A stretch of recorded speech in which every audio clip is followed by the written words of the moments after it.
Salut à tous, c'est Ville Ouverte. Aujourd'hui on est à Puerto Madero, un quartier emblématique dans Buenos Aires. Alors qu'est-ce que Puerto Madero? Quel est son rôle dans la politique urbaine contemporaine? En quoi reflète-t-il l'image d'une métropole mondiale et quelles sont ses limites? C'est ce qu'on va essayer de voir avec vous aujourd'hui.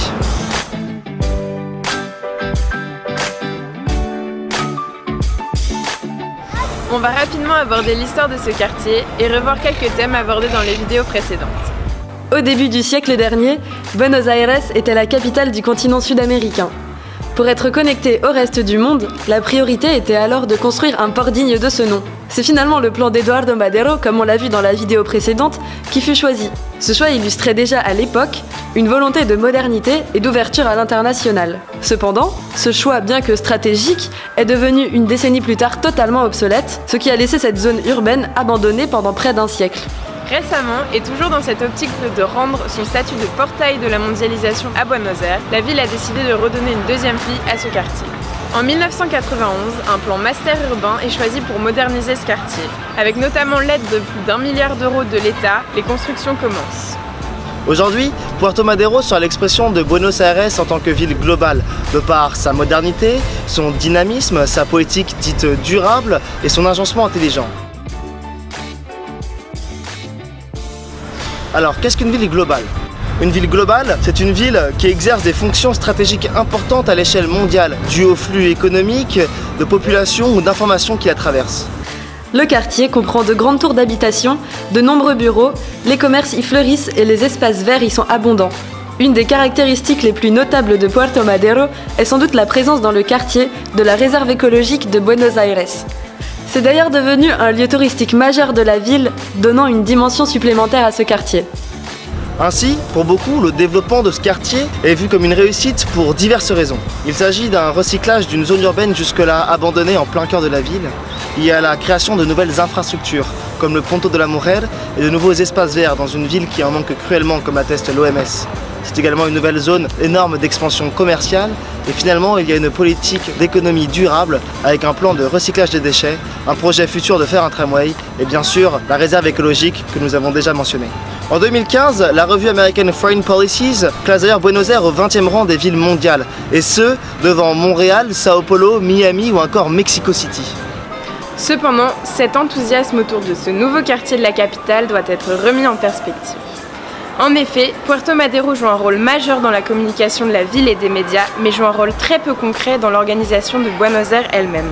Ce quartier se veut à l'image d'une ville mondiale, c'est-à-dire une ville connectée. Or, ce quartier est lui-même très déconnecté de Buenos Aires. Son emplacement périphérique et ses prix exorbitants expliquent que ce quartier soit sélectif, exclusif, pour ne pas dire élitiste. Le quartier est géographiquement au cœur de la ville, mais il est très peu desservi et au bord du Rio de la Plata. Si on n'habite pas à Puerto Madero, on a peu d'occasions et de moyens de s'y rendre. Ce quartier est aussi socialement déconnecté. On assiste à un phénomène dit de gentrification, c'est-à-dire des personnes plus aisées s'approprient cet espace initialement occupé par des habitants ou usagers moins favorisés, transformant ainsi le profil économique et social de Puerto Madero au profit exclusif d'une couche sociale supérieure.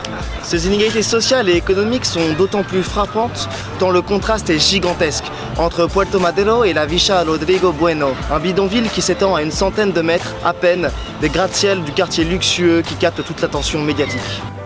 Les Vichas de Buenos Aires existent depuis plus de 60 ans, mais la capitale n'a jamais vraiment prêté attention à ces zones situées dans l'angle mort du développement de la ville. La seule politique urbaine à leur égard a longtemps été l'expulsion et la destruction des maisons de fortune. De plus, depuis 15 ans, le nombre d'habitants de ces quartiers de misère a doublé, atteignant 40 000 habitants aujourd'hui.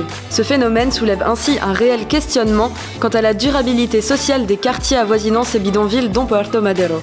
Dans ce contexte, il semble difficile de légitimer le milliard d'euros de dépenses publiques dans un quartier aussi luxueux que Puerto Madero. On peut donc se demander si Puerto Madero ne fait pas office de façade, comme un arbre qui cache la forêt. Cette stratégie de façade qui consiste à privilégier le développement d'une partie de la ville au détriment d'autres quartiers afin de raccrocher au wagon de la mondialisation n'est pas un phénomène propre à Buenos Aires. À Santiago de Chile, la même politique urbaine est visible et dès que l'on s'écarte du centre, on se rend compte que les périphéries sont très pauvres et très peu équipées. On peut bien sûr également penser à Mumbai où le contraste économique et social est des plus frappants et qui pose clairement les limites d'une ville qui se veut intégrée à la mondialisation au détriment d'un coût social et écologique très élevé. Alors, si Puerto Madero brille de mille feux, ce jeune quartier a de plus en plus de mal à dissimuler les autres défis urbains qui se dressent entre Buenos Aires et son statut de ville du futur. Il semblerait que la façade se craquelle et que la réalité sociale rattrape un idéal économique.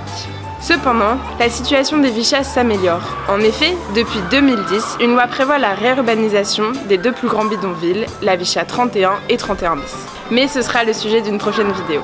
Voilà, c'est tout pour aujourd'hui. Merci d'avoir regardé, n'hésitez pas à nous dire ce que vous en pensez dans les commentaires, laissez-nous un petit pouce bleu si vous avez aimé, et n'oubliez pas de vous abonner à notre chaîne YouTube et à notre page Facebook si c'est pas déjà fait. À bientôt!